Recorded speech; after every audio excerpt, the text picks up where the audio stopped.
કેટલા છે? 249 એટલા જ છે. ફોન લગાવો છો ને 249 કરી દે. અત્યાર સુધી 239 હતા ને.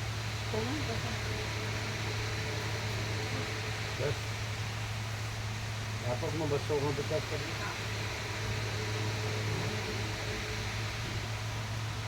आपके पास कौन है? બસ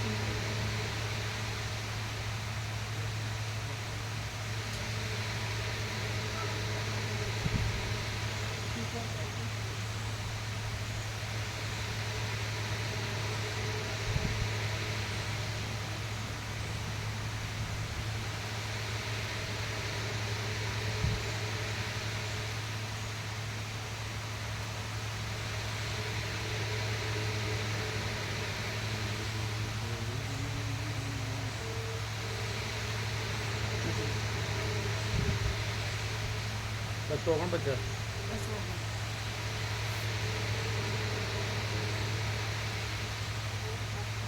ઓમ ઓમ ઓમ વ્યાપકમાં 249 કરી દો એટલે મોકલી દો વ્યાપકમાં. બરોબર. ઓમ ઓમ ઓમ.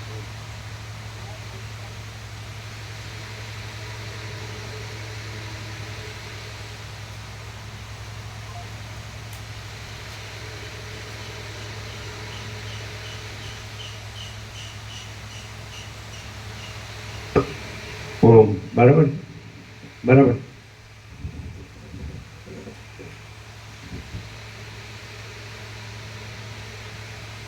ઓમ ઓમ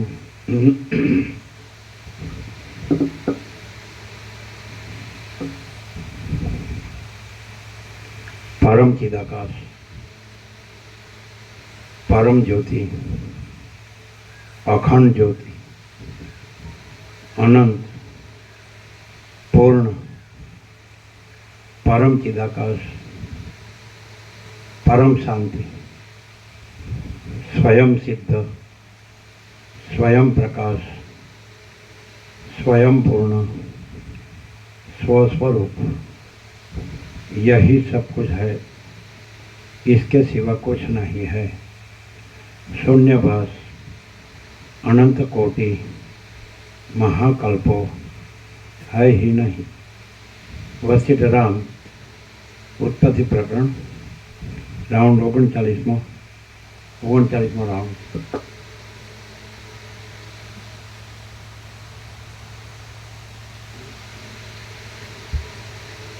आद्य परब्रह्म सद्गुरु देव की जय। ओम श्री परमात्मने नमः। सद्ग्रंथों शिरोमणि श्री योग वासिष्ठ महारामायण उत्पत्ति प्रकरण पाना नंबर 236 सर्ग 47मो। सिंधुराजनी जीत थवानुं कारण अने सूर्योदय तथा रणभूमिनुं वर्णन। आ 47મા સર્ગમાં સિંધુરાજની જીત થવાનું કારણ, સૂર્યનો ઉદય, રણનો ક્રમ અને બે રાજાઓના મંત્રેલા અસ્ત્રોથી દ્વંદ્વ યુદ્ધ એમનું વર્ણન કરવામાં આવશે. વશિષ્ઠ બોલ્યા, સંગ્રામરૂપી એ ભયંકર ભેટો ચાલુ થયો ત્યારે બંને લીલાઓએ સરસ્વતી દેવીને નીચે પ્રમાણે કહ્યું. બંને લીલાઓ બોલી, હે દેવી, તમે અકસ્માત પ્રસન્ન થયા છો, છતાં પણ હાથીઓની દોડાદોડવાળા આ સંગ્રામમાં અમારા બંનેના પતિ આ વિદુરથ રાજ શા માટે જીતતા નથી? સરસ્વતી બોલ્યા, હે પુત્રીઓ, વિદુરથ રાજાના શત્રુએ જયનો સંકલ્પ કરીને મારું ઘણા કાળ સુધી આરાધન કર્યું છે અને વિદુરથ રાજાએ તેવું આરાધન કર્યું નથી. આથી શત્રુ જીતે છે અને વિદુરથ રાજા હારતો જાય છે. હું પ્રાણીઓના મનની અંદર રહેનારી ચૈતન્ય શક્તિ છું. માટે જે માણસ મને જ્યારે અને જે રીતે પ્રેરે છે તે માણસને ત્યારે અને તે રીતે હું ફળ આપું છું. હું પ્રાણીઓના મનની અંદર રહેનારી ચૈતન્ય શક્તિ છું. માટે જે માણસ મને જ્યારે અને જે રીતે પ્રેરે છે તે માણસને ત્યારે અને તે રીતે હું ફળ આપું છું. એટલે તેવી રીતનો વિવર્ત પામીને તે પ્રમાણે દેખાઉં છું. બધાનો સાર એટલો જ છે કે માણસ છે એ હવે એને એવો ભ્રમ થયો છે કે હું જન્મ્યો છું ને આ જગત છે, એટલે એમાં બધું છે, જન્મ મરણ સુખ દુઃખ, હું તો મારું તારું રાગ બેસ બધું, પણ એ ભ્રમથી જોવે છે. એની જગ્યાએ એ સીધું ડાયરેક્ટ આ જે વસિત પ્રકાશથી જે સરળ સરળ અખંડપૂર્ણ તત્વબોધ છે એનાથી સાર, બધાનો સાર એટલું જાણી લે કે આ આખો પ્રકાશ છે, આકાશ જેવો આખો અનંત પ્રકાશ છે. બસ એટલે આખું જોવે ને, સીધું આખું જોઈ લે તો પછી એ આખો પ્રકાશ છે એ આખો પ્રકાશ જ છે, પછી એમાં બીજું કાંઈ નથી, બીજું કાંઈ થતું નથી. એ આકાશથી પણ મોટો આખો કેવળ પ્રકાશ છે. બસ આટલો જ સાર છે. એટલે સીધે સીધું જે છે એને જ ઓળખી લે તો પછી આ હું છું, જન્મ્યો છું, ને પછી એનાથી બધું જે આ દેખાય છે બધું કંઈ છે જ નહીં. આખા પ્રકાશમાં તો બીજું કંઈ છે જ નહીં, બીજું કંઈ થતું જ નથી. એટલે સીધે સીધો આકાશથી પણ મોટો આખો કેવળ પ્રકાશ છે. તો બસ એને માટે જ આ છે, જન્મના ભ્રમ માટે આટલું જ એને ઓળખવાનું છે. બસ અને પછી તો છે જ, પછી આ છે જ નહીં, હું જન્મ્યો છું એ ભ્રમ છે જ નહીં. બસ આટલો જ સાર છે, આ બધાનો સાર આટલો જ. એને કેમ કોઈ એમ કે મેં તો ઘણું વાંચ્યું, ઘણું સાંભળ્યું આમ, પણ એને એમ કેમ શાંતિ થતી નથી? કારણ કે આકાશથી પણ મોટો આખો કેવળ પ્રકાશ છે એવું સીધે સીધું ઓળખીને રહેતો નથી. પછી રહેવાનું, આનું રહેવાનું નથી, તો પ્રકાશ રહેલો જ છે. એ આ રહીને સાંભળે છે, વાંચે છે, વિચારે છે, બોલે છે, સમજે છે, આ રહીને કે હું જન્મ્યો છું, આ ભ્રમ રહીને. એટલે બ્રહ્મ ઓળખીને પછી બ્રહ્મ તો રહેલું જ છે, સગુણ બ્રહ્મ છે, સ્વયં બ્રહ્મ છે, કેવળ બ્રહ્મ છે, એ તો રહેલું જ છે. અને પછી બ્રહ્મ તો આ થયેલું જ નથી, કશું થયેલું નથી. બ્રહ્મ તો બ્રહ્મ જ છે. બ્રહ્મ કયો એટલે અનંત નિરાકાર પરબ્રહ્મ આકાશ પ્રકાશ, તે તો છે જ. જેમાં એવું કે જે હમણાં સત્રાક્ષર છેલ્લે આપ્યો ને, આમાં અપરિચ્છિન્ન અખંડ પરમ આકાશ, આમાં અપરિચ્છિન્ન અખંડ પરમ આકાશ. આ તો પછી પણ આ શું કરે છે? શબ્દમાં જ રહે છે અને સાચું આને માને છે કે હું આ છું, હું જન્મ્યો છું. એટલે જન્મ સાથેનો બધો ભ્રમ બધો આવી જાય પછી સૃષ્ટિનો, સંસારનો, એટલે ભ્રમ ચાલુ રહે. એટલે એ જે રીતે એને પોતાને થવું જોઈએ એ રીતે કરતો નથી. પોતે જે નથી એ રહીને પછી શબ્દોથી જ ખાલી કરે છે. એટલે શબ્દોથી નહીં, પ્રકાશ તો પ્રકાશ છે. આપણે સૂર્ય ખાલી બોલીએ એ નહીં, સૂર્ય છે, સૂર્ય છે, પછી આખો સૂર્ય જ છે, સૂર્ય પોતામાં આખો સૂર્ય જ છે. એમ ચિદાકાશ પોતામાં આખું ચિદાકાશ જ છે. જેમ સૂર્યમાં બીજું કાંઈ નથી અને કાંઈ થતું નથી, તો ચિદાકાશમાંય બીજું કાંઈ નથી ને બીજું કાંઈ થતું નથી, અનંત સુધી ચિદાકાશ. તો એ હવે આને કેમ નથી થતું? તો એ નથી એ ભ્રમ રાખીને શબ્દથી ચિદાકાશ બોલે છે.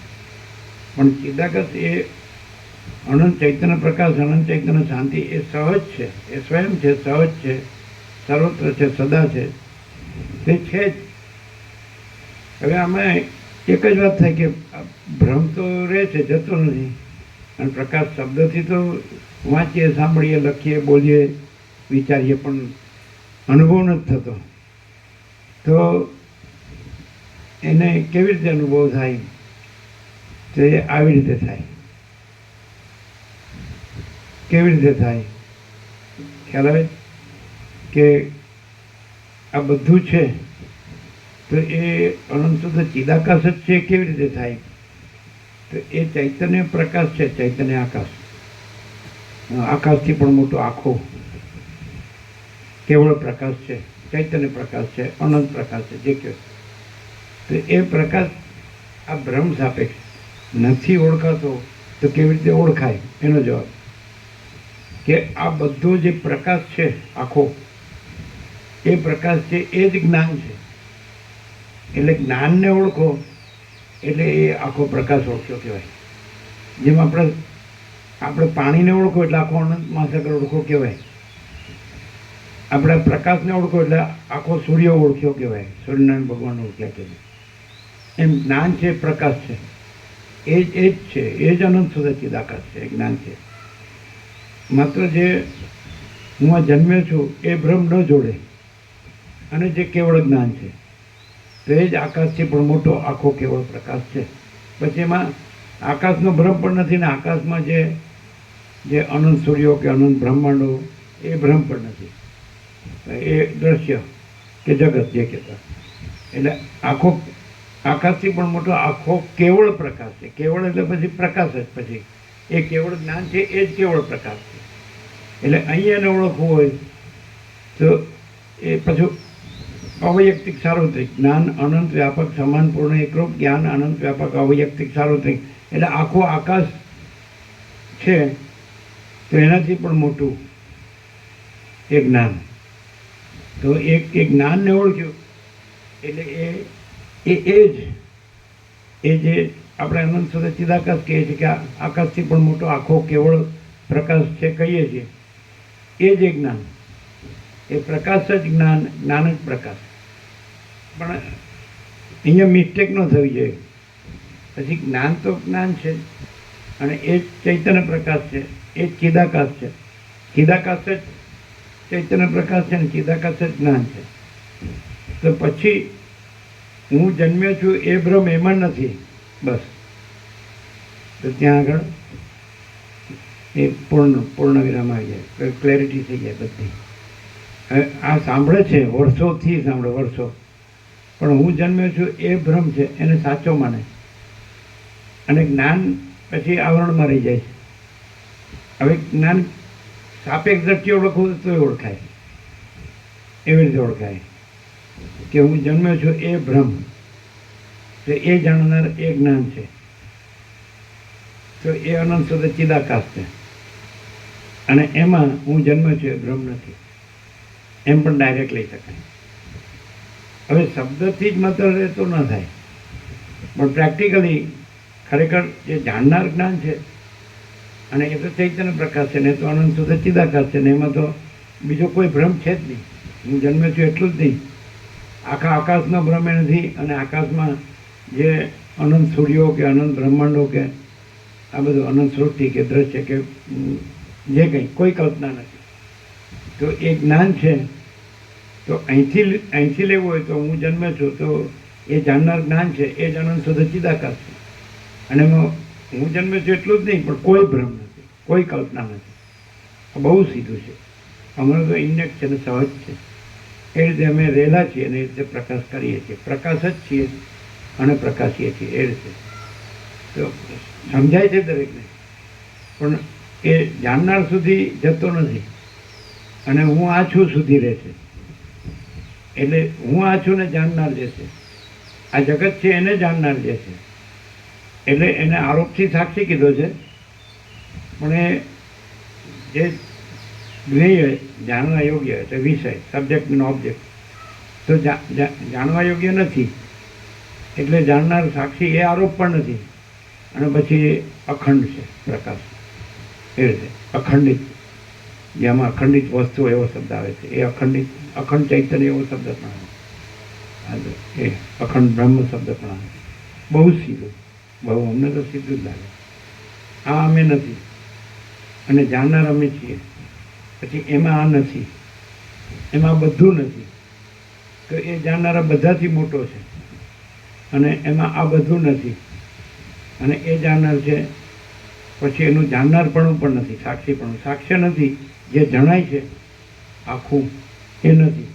એટલે આખો જાણનાર પણ કહેવાપણું નથી અને આખું અખંડ બ્રહ્મ છે કે અખંડ ચૈતન્ય. તો એ સાચા અમે છીએ. જે રમણ કહે ને, સાચો હું ને ખોટો હું. તો આ હું એ ખોટો હું, અથવા બધામાં જે કાંઈ જ્યાં જ્યાં હું છે, ઈશ્વરથી લઈને માટીની રજ સુધી, એ ખોટો હું. એમાં જે તાદાત્મ્ય અભિનય સન્માન હોય, આ એપિયરન્સ, એમાં હું, તો એ ખોટો. અને પછી એને જાણનાર હું, એ સાક્ષી, પણ એ જે જણાય છે એ આભાસ છે, આભાસ માત્ર છે, નથી. એટલે જાણનાર એ આરોપ પણ નથી. તુર્ય એટલે પછી તુર્યાથી એટલે અખંડ બ્રહ્મ કે અખંડ ચૈતન્ય, અખંડ પ્રકાશ. એ રીતના બહુ સહજ છે. આ બધાનો સાર આવી ગયો. ખ્યાલ આવે?